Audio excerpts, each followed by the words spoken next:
Assalamualaikum warahmatullahi wabarakatuh. Alhamdulillahirabbil alamin wassalatu wassalamu ala sayyidil mursalin sayyidina Muhammadin wa ala alihi wa sahbihi wa barik wa sallim ajma'in. Qalu subhanaka la ilma lana illa ma 'allamtana innaka antal alimul hakim. Allahumma iftah 'alaina futuhal 'arifin waj'al a'malana khalisatan liwajhikal karim birahmatika ya arhamar rahimin. Rabbi shrah li sadri wa yassir li amri wahlul 'uqdatam min lisani yafqahu qawli. Amma ba'du. Para jamaah Masjid At-Taqwa yang saya hormati, alhamdulillah kita oleh Allah masih diberikan nikmat sehat walafiat sehingga kita bisa melaksanakan ibadah sholat maghrib berjamaah yang kita lanjutkan dengan kajian ba'da maghrib. Semoga setiap langkah kita menuju majelis ilmu ini menjadi pengukur dosa-dosa kita, menjadi peningkat derajat kita, dan semoga Allah Subhanahu wa Ta'ala selalu memudahkan setiap langkah kita menuju surganya Allah Subhanahu wa Ta'ala. Amin ya rabbal alamin. Para jemaah, sebenarnya kita akan melanjutkan kajian tentang kitab Minhajul Talibin. Kemarin masalah Toharo. Makanya sekarang sudah mulai masuk Agustus. Biasanya Agustus itu di mana-mana ada perlombaan. Lomba makan kerupuk, lomba macam-macam. Sini ada lomba makan kerupuk. Ada. Makanya saya akan membahas terkait tentang ketentuan perlombaan, karena ada satu hal yang di perlombaan ini sangat rentan, apa? Yaitu perjudian terselubung dalam perlombaan. Ini yang akan kita bahas malam ini. Para jamaah hormati, kalau kita bicara judi itu di Al-Quran menggunakan bahasa maisir. Makanya jangan pernah mendengar ayat yas'alunaka 'anil khamri wal maisir. Mereka bertanya kepada Nabi Muhammad terkait khamr dan maisir. Maisir ini adalah namanya judi. Kata maisir itu berasal dari dua kata. Satu berasal dari kata al-yusru, artinya mudah. Kenapa judi oleh Al-Quran dikatakan maisir? Karena dengan judi banyak orang yang cepat kaya, dan dengan judi banyak orang yang juga cepat kiri. Gitu betul? Judul-judul itu kan banyak yang suge-suge orang-orang kiri. Ada yang kemudian dapat lotre cepat suge, itu maisir. Makanya maisir, judi dikatakan maisir berasal dari kata al-yusru, mudah. Saya punya jamaah itu hampir bunuh diri, tapi untung nggak jadi.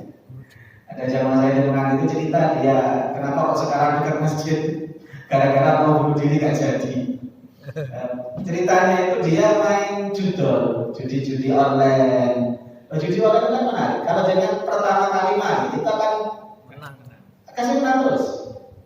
Nanti kalau sudah nyampe banyak, baru bandar itu tidak akan pernah kalah.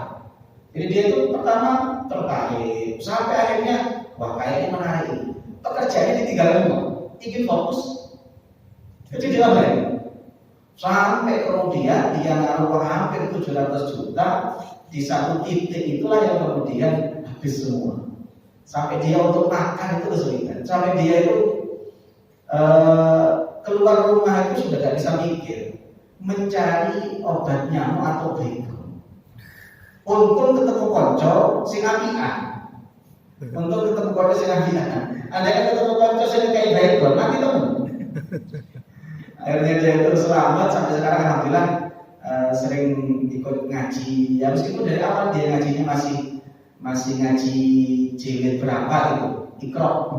Masih jilid Iqra. Jadi di masjid dia itu ada namanya taman anak-anak. Di sana bukan taman anak, taman kawal-kawal. Jadi ada taman anak-anak karena di situ banyak yang ngaji-ngaji umur swita, kalian ngaji al-bahasa. Makanya titik-titiknya dikatakan taman kawal-kawal. Nah itu dari maisir. Karena memang judi itu gampang kaya juga gampang kiri. Makanya dikatakan maisir, berasal dari kata alus. Dan ini semakin menarik. Orang Indonesia itu kan senang, Pak.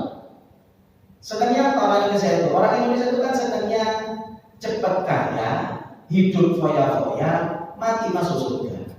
Itu kan orang Indonesia. Jadi orang itu paling gampang kemudian termotivasi dengan sesuatu yang kemudian menjanjikan laba yang sangat tinggi tanpa susah payah, cepat kaya, itu paling disenangi, Pak. Makanya judi online itu kenapa kok banyak peminatnya? Karena fakta orang kita itu senangnya cepat kaya tanpa susah payah. Setelah kaya senangnya foya. Mati dia bikin lebu surga. Begitu kan sesuatu yang kemudian kenapa kok kemudian judi online itu menarik? Oke. Makanya kalau juga dengan lihat kayak dulu kasusnya Indra Kents, sebenarnya ditampilkan foya-foyanya, murah banget program itu kan bisnis di balik itu kan dia adalah pemain judi. Jadi itu yang kemudian menjadikan banyak di antaranya menjadi korban karena ketertarikan untuk cepat kaya tanpa susah payah. Makanya dikatakan maisir. Kalau di beberapa kitab fikih ada yang judi itu diartikan qimar. Jadi judi dalam bahasa Arab itu ada dua. Kalau bahasa Al-Quran maisir, di beberapa literatur Arab adalah qimar. Qimar atau maisir itu artinya adalah spekulasi di mana pemenang mendapat untung yang kalah tidak dapat apa-apa, dan itu dikaitkan dengan sesuatu yang tidak diketahui. Jadi intisari judi itu satu, ono sing untung, ono sing buntung. Yang untung dan buntungnya dikaitkan dengan sesuatu yang tidak pasti. Itu judi. Oke? Saya naruh uang 100 juta, teman saya naruh uang 100 juta. Nanti malam ada Liga Champions final. Sing menang sing ndi? Kalau saya yang menang, saya untung, teman saya buntung. Kalau prediksi saya salah, teman saya yang untung, saya buntung.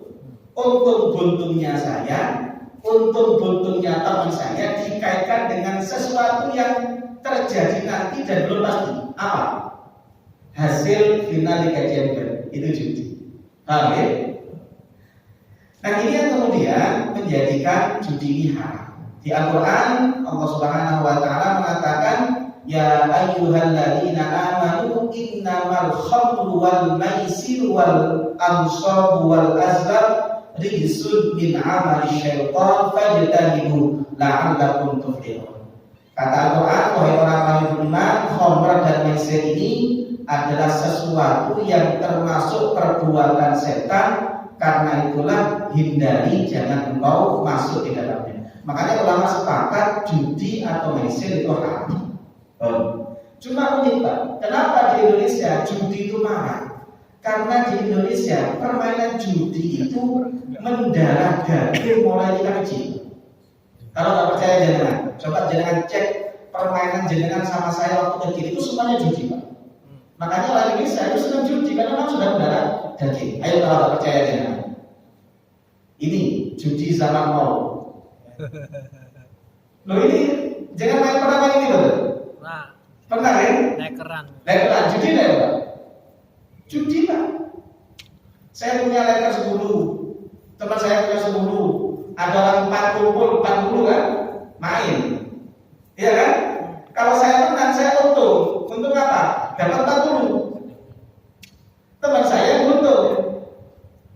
Teman saya untung buntung dikaitkan dengan sesuatu yang tidak pasti apa?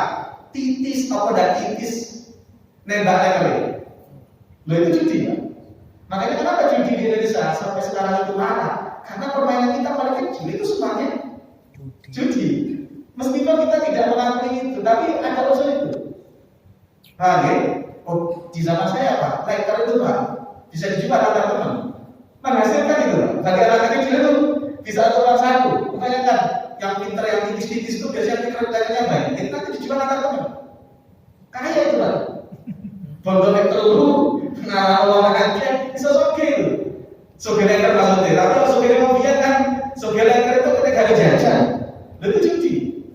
Mempertaruhkan 10 untuk dapat 40. Yang saya untung kalau saya menang dapat kehilangan 10 kalau saya kalah. Buntung dan untungnya saya dikaitkan dengan sesuatu yang nggak pasti apa? Tipis dan tipis. Paham ya? Main karet, nggak tahu jangan pernah main karet betul. Oh, berarti jangan saya aja yang kelahiran 86 lutut di nomornya jinak subuh-subuh gitu. Kalau saya di rumah di kampung itu kan kayak karet itu Pak. Biasanya kan rumah itu kan begini kan, rumah itu kan pinggir rumah itu kan ada apa Pak? Sana itu temboknya kan nonton munculnya tinggi gitu loh. Kenapa? Sedek. Oh sedek.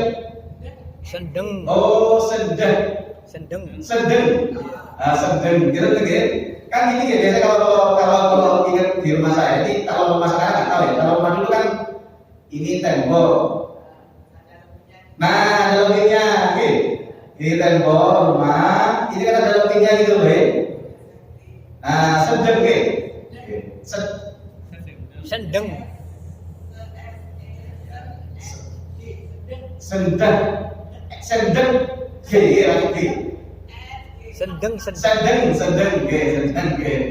Kalau dulu Pak saya pakai sendeng itu Pak, ya tahu namanya apa sendeng.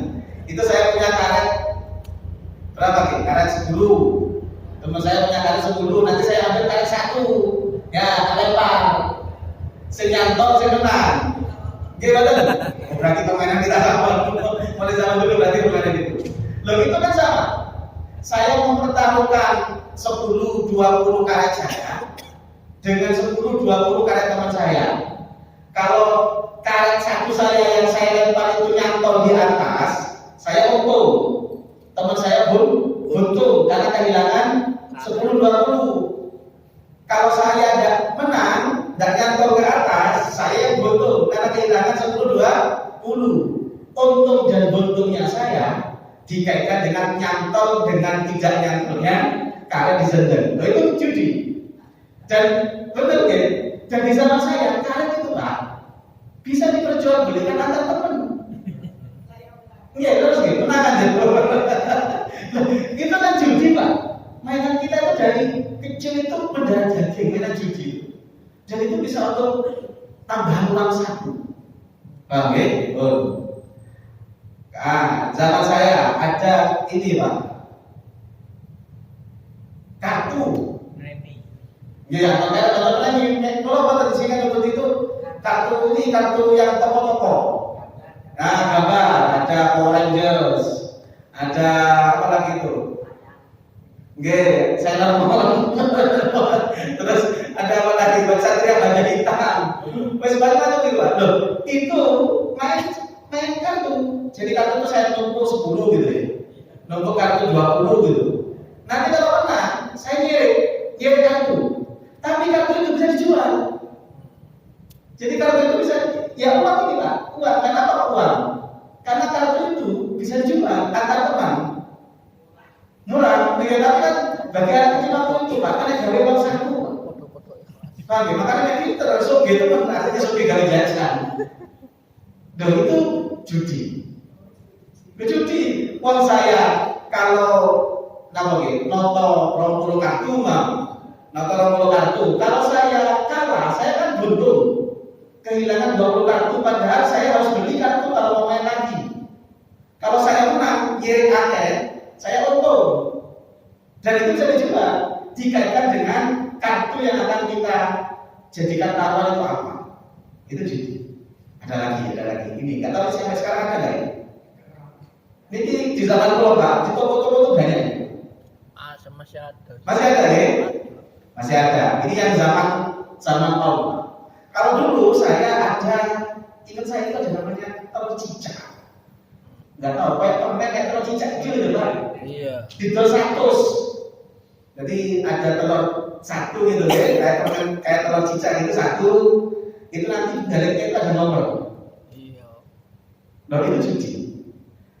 Kalau umpama saya, kan itu biasanya dulu saya kasih ada jam, ada dia apa itu, ada jam, ada mainan macam-macam gitu Pak. Kalau saya beli satu harga 100, tepat sing hadiah utama, sisanya kan tidak kayu, sing duwe wae rugi. Gila betul. Hadiah utamanya 10 mah. Terus cicaknya ada angka sampai 100. Ternyata 10 pembeli pertama menang hadiah utama semua. Kira-kira sisanya laku nggak? Nggak laku. Yang rugi siapa? Pemilik bandarnya, pemilik toko. Tapi kalau saya beli sekian 10, nggak tepat-tepat. Saya gratis ini. Loh ini judi. Dan saya dulu masih ingat beli telur cicak itu, tidak milih telur cicaknya Pak. Setelah beli terbuka dibuang. Butuh apa nih? Butuh memperi. Gimana? Loh ini kan penjara daging. Oke, ini yang zaman now. Zaman now macam-macam. Zaman ini judi Pak. Kalau ini banyak. Di desa-desa juga banyak sekarang orang seperti itu. Apa judinya? Jenengan sekali main, bayar berapa? 10.000. Gimana? Sekali main itu Pak di mall-mall itu Pak. Cakitan itu, apa jenis cakitan gitu? Cakitan itu kan jenengan sekali main 10.000. 10.000 itu beli apa ya? Ngasih uang beli apa? Dari beli ya. Beli sesuatu yang tidak pasti apa? Nyampe atau enggak? Saya umpama naruh uang 10.000 dapat 3 koin, main 3 kali nyepit. Ternyata 3 kali nyepit hadiah segede-gede Pak. Kena boneka segede 500.000. Berarti 3 kali nyepit untuk 1,5 juta. Karena per kali nyepit dapat hadiah senilai 500.000. Padahal bondonya 10.000. Sing buntung siapa? Ibu-ibu siapa itu? Bandar yang punya mainan ini. Tapi ada orang wes tuku 10, berarti beli 10.000 kali 10, minta 100.000. Itu enggak nyantol. Buntung enggak? Buntung karena saya keluar 100.000, enggak dapat apa-apa. Untung buntungnya saya, untung buntungnya pemilik dikaitkan dengan sesuatu yang tidak pasti apa? Nyepit atau tidak nyepitnya jepitan itu. Makanya kalau jenengan main ini, anak-anak jenengan jangan suka main yang ini. Kalau main permainan biasa kayak di time zone, permainan biasa nggak masalah. Tapi kalau yang agak kayak unsur gini, ini judi. Oke itu sekarang masih ada ya? Masih banyak di desa-desa itu masih banyak bedanya. Ah ini tokoan bola. Ada lagi. Dulu di TV sangat keren, sekarang banyak macamnya. Who wants to be a millionaire? Judi enggak? Tahap pertama ada judi. Ada orang ditanya. Pertanyaan pertama hadiah 10 juta. Judi enggak? Enggak judi. Jenengan saya tanya, jenengan kalau bisa jawab tak kasih 10 juta. Itu namanya hadiah, bukan judi. Kapan terjadi judi? Setelah saya bisa menjawab pertanyaan pertama, saya kan dapat hadiah berapa? 10 juta. Itu kan punya saya. Oleh bosnya akan ditantang, cukup di sini atau mau lanjut. Paham ya? Ketika mau lanjut ada konsekuensi. Apa konsekuensinya? Kalau saya menang uang 10 juta ini bisa 100 juta. Tapi kalau saya tidak bisa menjawab kalah, hilang. Loh, disinilah muncul judinya. Loh itu kalau dengan pernah lihat film apa acara ini, itu kan sampai ada bankersnya. Yang kemudian nawar itu kan, itu judi. Dia sudah mau dapat 100 juta, 200 juta. Andaikan dia nggak bisa jawab, kan dia beruntung. Seharusnya 200 juta itu sudah dibawa pulang. Gara-gara dipertaruhkan dengan next level, maka kemudian 200 juta itu bisa jadi untung. Kalau bisa dapat lebih besar, bisa buntung karena nggak bisa jawab, hilang semuanya. Untung buntungnya dikaitkan dengan sesuatu yang tidak pasti. Itu namanya judi. Oke. Sekarang banyak ada yang kotak misteri. Ya, tapi misteri itu juga judi. Ini judi. Lanjut. Dampak dan bahaya maisir. Di Al-Quran dikatakan innama yuridu syaitanu an yuqi'a bainakumul adawata wal baghdha'a fil khamri wal maisir. Setan itu masuk supaya manusia itu saling tengkar, saling bermusuhan lewat dua, khamr dan judi. Maka dua hal ini tidak bisa dipisahkan. Jangan ada di mana-mana. Judi itu pasti di sampingnya ada khamr. Karena orang judi kalau kalah pelampiasannya khamr. Dan judi dan khamr inilah sumber utama kriminalitas dan permusuhan. Aku tergambar kasus-kasus yang dulu ada penembakan siapa itu kan salah satunya backup judi online. Jadi sampai saling membunuh dan macam-macam. Dia dua hal ini Pak. Backup perjudian, backup minuman keras. Dua hal ini yang menjadikan kemudian kriminalitas itu tinggi. Baik, lanjut. Nah, kita lanjut. Hukum perlombaan. Semoga selesai. Ada berapa slide ini? Ada 15 slide. Hukum perlombaan. Umat Islam sepakat boleh perlombaan secara global. Jadi lomba itu kalau tidak melibatkan hadiah, ulama sepakat boleh. Yang penting bukan perlombaan haram, bukan perlombaan yang menyiksa hewan. Makanya dalam kitab Al-Mughni Ibnu Qudamah mengatakan wa ajma'al muslimun ala jawazil musabaqah fil jumlah. Umat Islam sepakat lomba itu secara global itu diperbolehkan kalau tidak melibatkan hadiah. Contohnya apa? Kata beliau, musabaqah al-aqdam, lomba lari. Kalau tidak ada hadiah semuanya sepakat boleh. Kemudian watuyur, bahkan lomba burung itu juga boleh, asalkan tidak melibatkan hadiah. Kemudian lomba pacuan kuda, lomba gulat pun boleh. Itu asalkan tidak melibatkan hadiah.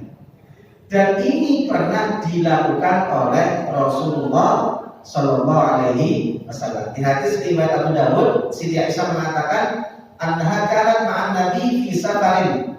Aisyah itu pernah jalan-jalan bareng Rasulullah. Salah satu hal yang menjadikan Rasulullah itu sangat romantis adalah beliau itu kalau jalan-jalan istrinya diajak lomba lari. Ini cocok untuk mbak-mbak ini. Mbak-mbak nenek-nenek cocok Pak. Kalau jalan ke taman kota itu sekali lomba muter taman kota. Rasulullah kalau jalan-jalan itu sering lomba lari sama Siti Aisyah. Kata Siti Aisyah, fasabaktu. Saya pernah lomba sama Rasulullah SAW, kata Siti Aisyah, dan saya menang lomba lari dengan Rasulullah. Ya wajar. Rasulullah kan usianya hampir 50 tahun, Siti Aisyah kan tidak sampai 20 tahun. Ya lomba lari lo kalah. Tahu nih, kenapa? Mau kalah pesan beda usia. Tapi falamma hamiltu lama sabaqtu fasabaqani. Di pertemuan selanjutnya ketika Rasulullah SAW perjalanan sama Siti Aisyah, Siti Aisyah itu perempuan, biasanya perempuan itu kalau nggak banyak gerak tambah lemu. Siti Aisyah ngomong, suatu saat saya perjalanan sama Rasulullah SAW, tubuh saya semakin berat, semakin gemuk. Di pertemuan selanjutnya ketika saya lomba lari dengan Rasulullah, ternyata saya kalah. Ini dalil perlombaan itu boleh. Ini cocok Pak sama ibu-ibu. Kalau jangan ke taman kota, putune jadi jurinya. Jangan yang lomba lari. Ini Rasulullah SAW. Rasul masya Allah luar biasa. Rasul itu tipe suami yang romantis. Rasulullah SAW itu kadang-kadang kalau ngajak jalan itu ya sambil lari gurau dengan sendiri. Oke, sama dengan para suami di Masjid At-Taqwa, romantis rumah kayaknya. Nggak lagi boleh. Loh, Rasulullah itu saking romantisnya itu kalau makan itu sering makan satu piring sama Siti Aisyah. Dan Rasulullah SAW itu langsung tadi, Rasulullah itu pernah minum itu yang menjadikan Siti Aisyah terkesima. Jadi Rasulullah SAW kalau minum itu bukan 2 gelas, tapi gelas 1 dipakai berdua. Bahkan Siti Aisyah itu pernah terkesima. Kata Siti Aisyah, saya pernah minum dari 1 gelas dan Rasulullah SAW minum menggunakan gelas yang aku pakai. Kata Siti Aisyah, aku melihat Rasulullah SAW menempelkan bibirnya di bekas bibirku yang ada pada gelas itu. Ini Rasulullah SAW. Luar biasa ini. Ini bisa dipraktekkan oleh bapak-bapak ini. Oh, lanjut. Ini perlombaan. Tapi biasanya kalau makan sama ibu-ibu sama bapak-bapak, saya paling makan sih Pak. Oh, ibu-ibu. Oke. Nah, bahkan ada jenis perlombaan itu disunahkan. Apa itu lomba terkait ketangkasan yang dibutuhkan untuk jihad? Contoh lomba berkuda itu punya sunnah. Lomba mana berenang, lomba musabaqatu qiraatil Quran, lomba tentang adu ketangkasan, tentang adu kecerdasan, itu salah satu yang disunahkan. Rasulullah SAW pernah beliau itu di hadis riwayat Bukhari Muslim, Rasulullah SAW pernah lomba kuda yang dikembiskan minal hafiyah dari daerah hafiyah sampai Thaniyatul Wada. Ini yang kemudian dalil kata ulama lomba itu kalau berkaitan tentang ketangkasan hukumnya sunnah. Oh, lanjut, saya percepat. Hukum lomba berhadiah. Ulama sepakat lomba berhadiah itu boleh asalkan hadiah bukan dari peserta. Contoh, gubernur mengadakan perlombaan gerak jalan, perlombaan goes, hadiah utama murni dari gubernur, peserta tidak ditarik iuran. Ini ulama sepakat boleh. Ada satu acara perlombaan, panitia mencari sponsor, semua hadiah itu dari sponsor. Cuma perlombaan kan butuh operasional, operasionalnya naik dari panitia, itu boleh. Karena yang paling penting iuran tidak dijadikan hadiah, itu ulama sepakat boleh. Dari peserta ya nggak boleh kan? Peserta itu boleh diambil iuran asalkan bukan untuk hadiah yang diperlombakan, untuk operasional dan macam-macam. Oke. Mayoritas ulama boleh perlombaan berhadiah berasal dari salah satu peserta. Contoh begini, saya punya teman, saya bilang sama teman saya, sampai membalas sama saya punya uang 100.000. Kalau sampean bisa kalahkan saya, tak kasih 100.000. Tapi kalau sampean ternyata kalah, nggak usah ngasih uang saya. Jadi hadiahnya dari siapa? Satu orang. Saya top yang ngasih 100.000, teman saya tidak ngasih apa-apa. Ini mayoritas ulama mengatakan boleh. Paham ya? Ulama sepakat hadiah itu haram dalam perlombaan kalau murni dari peserta. Ada 5 orang, urunan 100.000-an.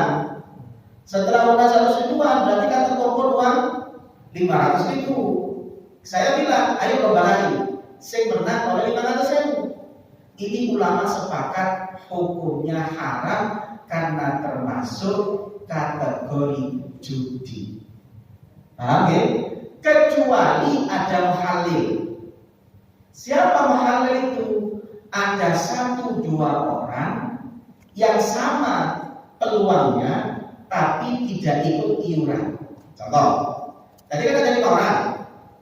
Ada 5 orang kumpul, bayar 500-an, lomba lagi. Dari 5 orang ini saya manggil teman satu lagi. Siapa teman satu lagi? Teman satu lagi ini orangnya sama dengan kita. Andai kan lomba lagi, peluang menangnya sama. Cuma yang satu tidak ikut bayar. Paham ya? Yang bayar 5, ada satu yang ikut dan dia tidak ikut bayar. Tapi kalau menang berhak dapat 500.000. Ini namanya muhalil.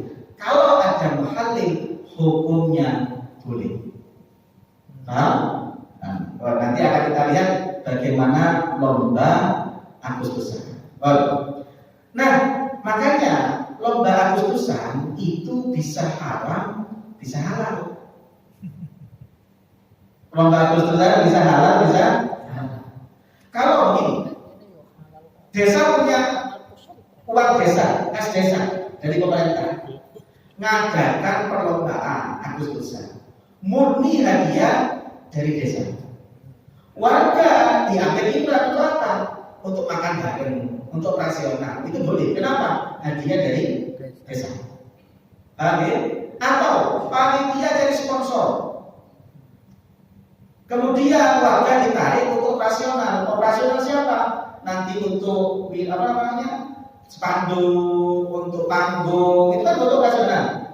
Diambilkan dari iuran, ini boleh. Termasuk yang seperti apa? Di RAT, ini kalau koperasi kalau tidak nanti syariah. Ketepatan saya dulu pernah jadi wakil ketua pengurus di Kementerian Sedoki. Termasuk celah judi itu ada pada RAT. Biasanya RAT koperasi itu kan ada hadiah, yang hadiah itu kemudian diundi di antara peserta. Itu bisa halal, kalau RAT semua biaya diambilkan dari dana koperasi. Padahal koperasi itu miliknya siapa? Miliknya anggota. Berarti kan uangnya anggota dikumpulkan, diundi di antara anggota. Paham ya? Itu kan sama dengan saya iuran untuk beli hadiah, hadiahnya dibagi di antara yang menang, itu judi. Makanya dulu ketika saya jadi wakil ketua pengurus diakali. Bagaimana akalnya? Kayak komunitas bagi kan punya supply banyak, sampai ribuan supply itu. Nah ketika RAT kita buat proposal kepada supply untuk jadi sponsor. Jadi saya bilang semua hadiah yang diundi untuk peserta, untuk anggota pada RAT harus murni dari sponsor. Biaya RAT-nya diambilkan dari koperasi. Boleh Pak? Boleh. Kenapa? Karena intinya satu, jangan sampai hadiah itu dari peserta diundi antara peserta. Paham ya? Coba. Nah, solusi kedua begini Pak, kalau di desa, kalau nggak bisa jadi sponsor. Solusi kedua, jangan semua warga ditarik. Maka saya kalau ke desa itu ngomong, Pak, gitu loh Pak, jenengan warganya ada berapa? Ada 100. Dari 100 kan ada yang miskin 5 Pak. Wis sing 5 iku kongkon melon lomba, ojo ditariki. Nah, dari 100 kan ada 1 warga, 5 warga, 6 warga yang mungkin miskin. Sing miskin iki Pak oleh lomba, mek wae menang ya tetap oleh hadiah, tapi jangan ditarik. Boleh apa enggak? Boleh, karena 5 ini namanya muhalil. Kayak tadi itu, tahu ya? Namanya muhalil. Lah kalau ditarik semua, ini masalah. Paham? Atau solusi keempat. Solusi keempat, panitia jualan souvenir. Contoh, panitia jualan kaos, ngadakan gerak jalan, ngadakan gowes, kan ada jersey. Jersey-nya panitia jualan. Karena panitia jualan jersey, kulaan itu boleh nggak? Boleh mau jualan. Hasil jualannya untuk hadiah boleh kalau itu murni dari panitia. Bukan narik dari anggota, kan jualan panitia. Paham ya? Makanya dulu di sekolah saya di Sakta di Lontar itu ketika katakan gerak jalan, saya jualan paket minuman sama snack yang dijual ke anggota kan peserta. Itu boleh. Intinya satu, yang nggak boleh apa? Jual apa? Perlombaan, iurannya dari peserta diundi di antara peserta. Paham ya? Saya percepat. Ada lagi hadiah yang sering kita pakai apa? Undian berhadiah dalam penjualan. Pernah nggak jangan ikut beli barang ada kuponnya nanti hadiah umroh? Itu judi atau enggak? Nah tergantung. Belum satu. Kalau hadiah itu ditentukan dengan jelas diambil murni dari dana perusahaan, maka hukumnya boleh. Tapi bisa haram kalau harganya tidak normal. Contoh begini Pak. Contoh begini, ini waktu saya kecil ada ciki-ciki.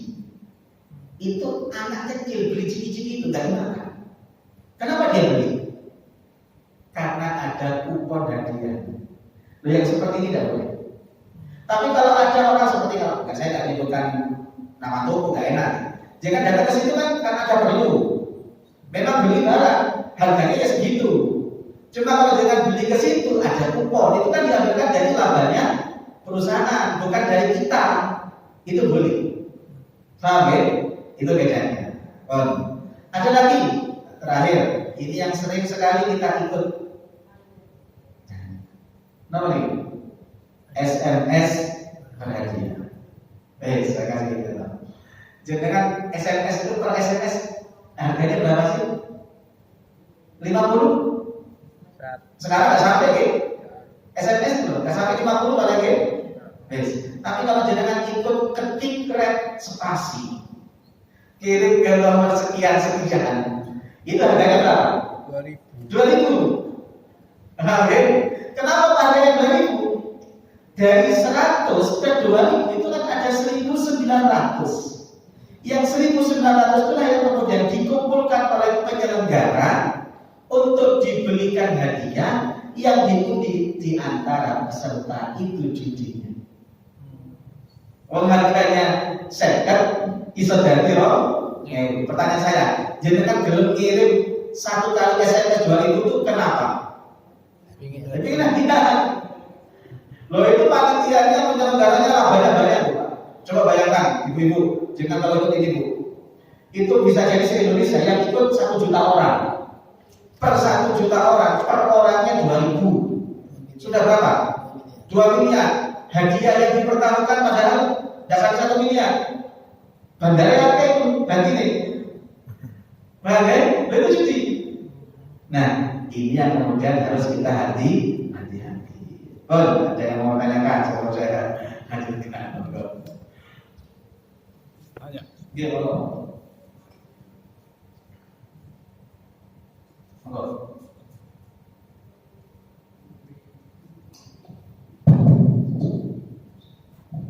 Assalamualaikum warahmatullahi wabarakatuh. Saya tertarik yang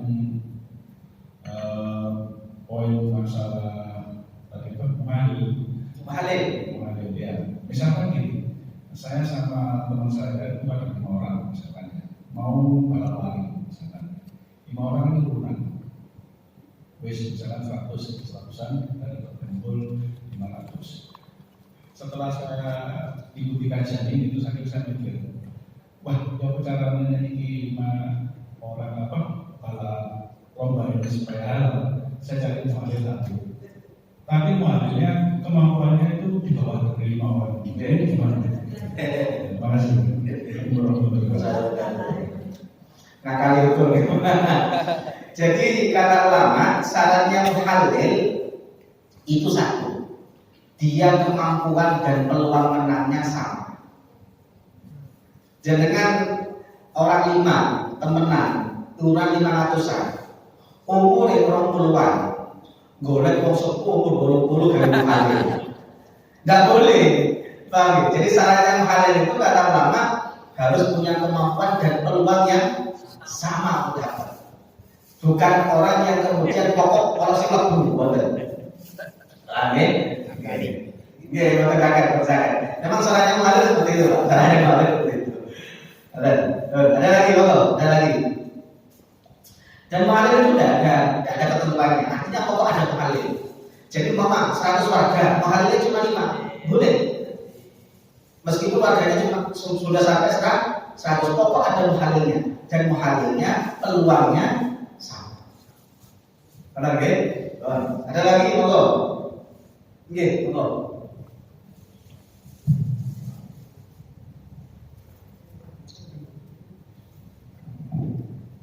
Assalamualaikum warahmatullahi wabarakatuh. Assalamualaikum. Pak Ustaz, saya mau nanya, kalau perlombaan tidak ada hadiahnya itu kan tidak merangsang, Pak Ustaz, ya. Jadi kurang menarik. Nah, umumnya lomba itu kan mesti dikasih hadiah supaya ada peminatnya. Kalau di RT kita itu kebetulan dananya itu tidak dari peserta, kalau nanti peserta itu tidak ditarik sama sekali, dan hadiahnya semua itu diambilkan dari kas RT. Berarti tak apa ya? Kas RT ambil dari siapa? Kas RT itu ya dari masyarakat, dari anggota, dari warga, dari keluarga Mas. Pesertanya dari warga.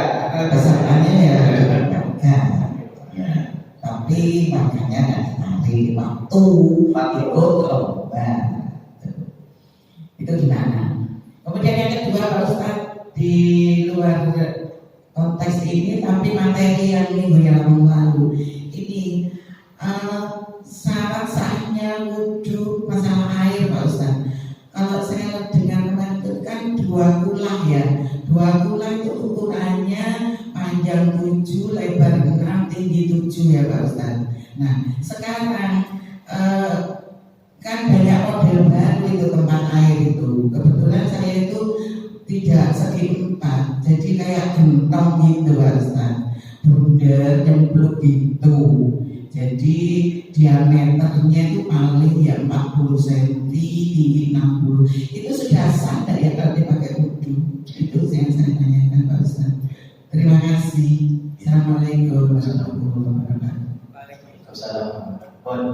Yang pertama, nah kas RT ini kalau dari warga itu sama dengan kayak koperasi. Ini kan koperasi itu kan punya anggota, diundi untuk anggota. Itu ya hampir sama. Sama dengan begini itu nanti. Kalau di kampung lain itu ada jamiah, tahlilan, yasinan. Itu iuran tiap bulan. Nah itu kalau umpama diundi di antara mereka juga sama. Caranya bagaimana? Tapi di sini sugi kampung ya repot kalau saya nggak sugi. Nah kalau di kampung kan enak, berarti nggak sugi kalau yang iuran kan sih muhalilnya ada. Nah di sini gampang cara muhalil. Ini mabuk masjid, orang melok kan ada iuran ya. Mabuk masjid, nggak kena tarik, nggak kena tarik. Mabuknya ada berapa? Berarti mabuk masjid daftarkan semua lomba. Kalau kita dapat hadiah, berarti muhalilnya siapa? Mabuk masjid kan seger nih. Mabuk masjid kan artinya peluang menangnya kan sama. Oke, seger kan. Mabuk masjid. Nanti kalau waktunya saya mengajikan diajak lomba juga nggak apa-apa sebagai muhalil. Oke, karena kalau di warga semuanya dari warga, kan semuanya dari warga. Nah itu yang menjadi masalah. Kecuali RT atau RW punya dana dari negara, ada jatah layak untuk hadiah diambilkan dari jatah yang ini, jatah dari negara ini. Karena nah usul kalau guys marbot-marbotnya di data semua satpam, data semua, kemudian PRT. Cukup dari mana itu cukup ikut lomba semua, cukup dari mana. Pokok diatur, pokok kudu muhalilnya lah. Muhalilnya harus banyak, 10, 5 cukup. Yang penting mereka ikut lomba, potensinya sama, oleh hadiah, itu tetap DKI. Ngerti nggih? Nomor 2 terkait air wudhu. Jadi kemarin yang saya sampaikan ayat 2 pula itu syarat dalam mazhab Syafi'i supaya air itu tidak gampang najis. Jadi wudhu dengan air tidak sampai 2 pula itu boleh, segini boleh. Jadi 2 pula itu hanya air yang kemudian dibutuhkan kalau Syafi'i itu supaya tidak gampang najis. 2 pula itu pokoknya 70 cm kali 3, 70 kali 70 kali 70. Berarti total volumenya 210. Jadi kalau jenengan pakai gentong, ya jenengan itu volumenya berapa? Total volumenya sampai 210 atau enggak? Kan beda nih, mengukur persegi panjang dengan mengukur lingkaran kan beda. Nah, rumusnya tapi kan ada. Pokok volumenya total 210 karena 70 cm. Berarti 2,110 cm nih, 210 cm. Nah, jadi kalau itu ya ini. Ngerti nggih? Nah, contoh kapan-kapan kita akan, tapi belum bahas wudhu. Ada cara wudhu itu gampang. Ini sudah maksal loh. Ini cara wudhu paling gampang, tapi ada 2 ini. Nah nih, semprotan. Ada apa nggak tisu atau Itu belakang supaya nggak basah? Atau apa? Ada wadah nggak? Ada wadah nggak? pakai ini aja. Tak praktekkan ini. Jangan kalau jalan-jalan duduk pakai ini Pak. Kesulban aja. Kalau basah pakai apa? Kesulban itu. Oke. Bes. Oke. Tak apa-apa ya? Enggak diubah. Kayak praktek. Wah. Nah, mumpung jenengan tak. Jadi gini. Dulu pernah saya sampaikan, anggota wudhu itu kan ada 4. Wajah, tangan, kepala, kaki. Yang 3 wajib basuh. Wajah, tangan, kaki itu basuh. Yang kepala usap. Kata nggih? Bon. Kaedahnya yang diusap boleh dibasuh, yang dibasuh tidak boleh diusap. Kepala kan dibasuh.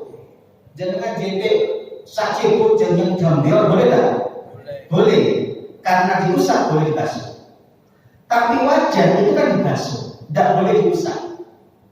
Apa bedanya usap dengan basuh? Kalau basuh itu harus ada air mengalir. Makanya kalau dengan wudhu pakai tangan, jangan dilepas. Karena kalau dilepas, tidak ada airnya. Ini namanya basah.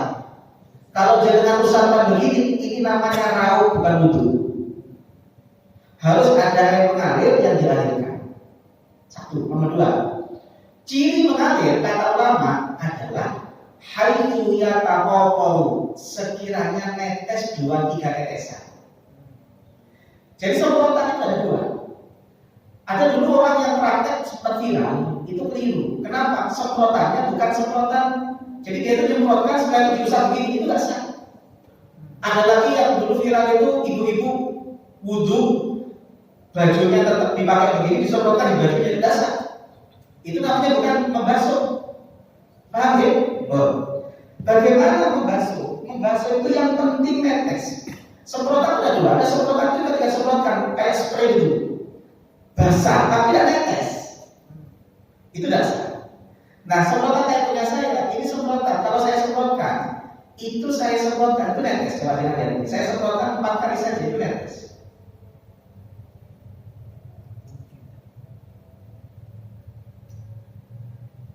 Nah, lihat. Ini kalau saya semprotkan sampai 4 kali, 5 kali itu sudah netes. 1, 2, 3, 4, 5. Sudah netes tuh. Oke, 1, 2, 3, 4, 5. Banyak. Ini sudah sah sebagai membasuh. Maka kalau jenengan mau wudhu pakai ini, itu boleh. Yang penting jika semprotkan 4, 5, 6 kali ya. Kalau saya tadi coba itu 5 kali, 6 kali sudah netes. Itu 6 kali semprotkan netes itu sah. Ketika kita nyemprot itu lihat dulu.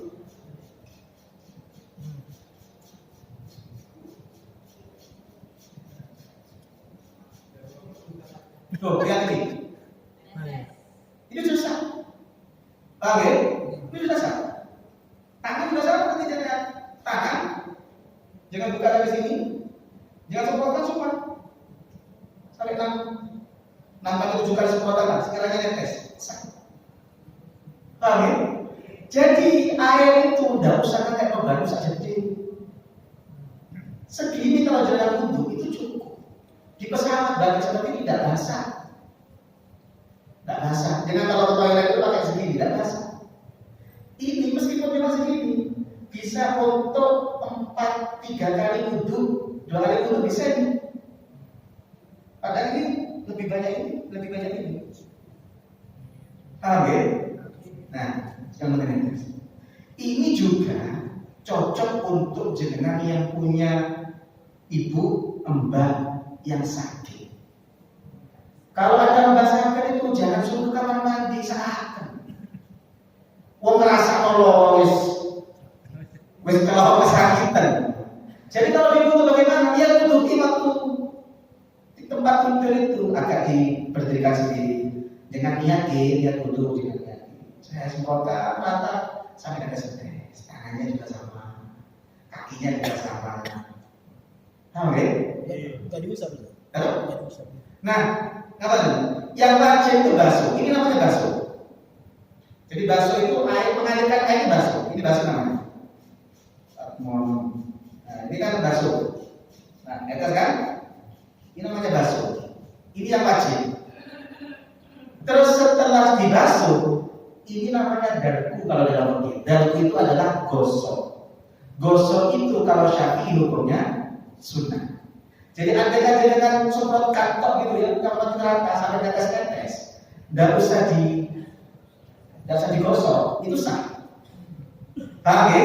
Jadi bedakan ada basuh, ada gosok. Basuh itu apa? Mengalirkan air ke anggota tubuh itu basuh. Setelah dibasuh, ini namanya gosok. Nah, gosok ini kalau Syafi'i hukumnya sunnah, tak wajib. Ada lagi? Ada lagi? Cukup? Cukup ya? Bisa. Oke, itu semoga sekalian nanti bisanya langsung opat betul apa yang betul. Assalamualaikum warahmatullahi wabarakatuh. Nah, ini perlombaan ya kalau sekarang ini perlombaan taruhan. Jadi hukumnya taruhan yang lari, tadi taruhannya yang kalah pijetin, itu hukumnya gimana?